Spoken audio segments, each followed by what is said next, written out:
Good afternoon and welcome to the Midday Mull for Saturday, the 12th of December. Following Robert Murray McShane's reading scheme, we're reading John chapter 2 today, the Gospel of John, which begins with the famous or well-known story of the wedding in Cana in Galilee. Beginning at verse 1, on the third day, a wedding took place at Cana in Galilee.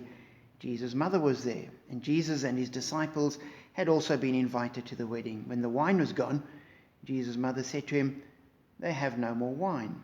"Woman, why do you involve me?" Jesus replied, "My hour has not yet come." His mother said to the servants, "Do whatever he tells you."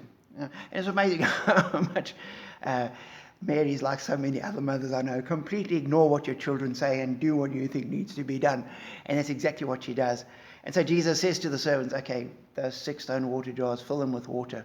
Now draw some out and take it to the master of the banquet."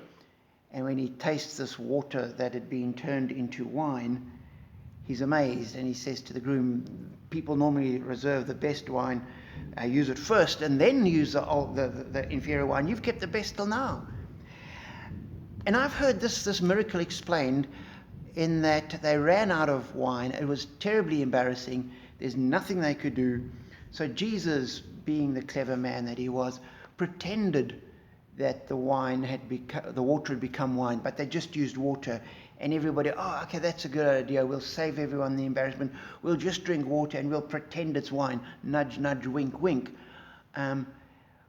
Which I suppose in the modern world is the best explanation you can come up with, because not a single wedding I've been to has water been turned into wine, and many a time, particularly during lockdown, I wished water got turned into wine quite easily, but it didn't. We were stuck with water. But then again, I've never had Jesus physically present at a wedding either. And that changes the ball game entirely. And that would explain why in verse 11, John says, "What Jesus did here in Cana of Galilee was the first of the signs through which he revealed his glory, and his disciples believed in him." And if Jesus had just pretended and got everyone else to play along, that water's become wine, nudge, nudge, that's hardly a sign to anyone. That's just life. That's just sort of, I could do that. Anyone, you can do that. But if the water had become wine, we can't explain it today.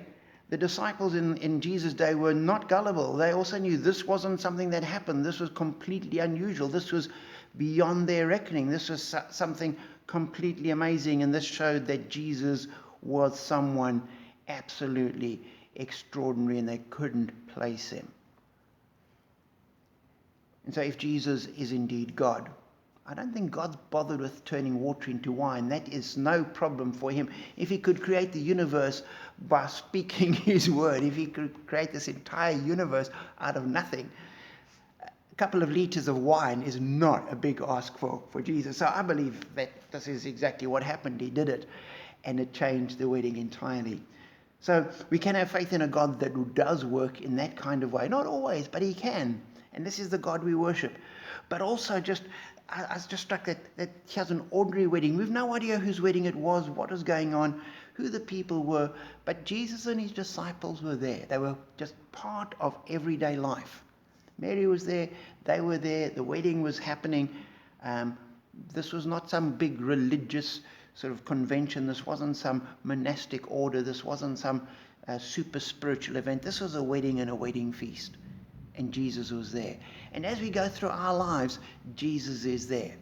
And if Jesus is there, it makes a difference in our life. So know that as you go through today and tomorrow and the week ahead, Jesus is there. And know that with Jesus there, things are different. So trust in our God that can change water into wine, that can turn our situation around, that can make a difference. Know that he's there in everyday life situations, and know that that'll make a huge difference. Be blessed.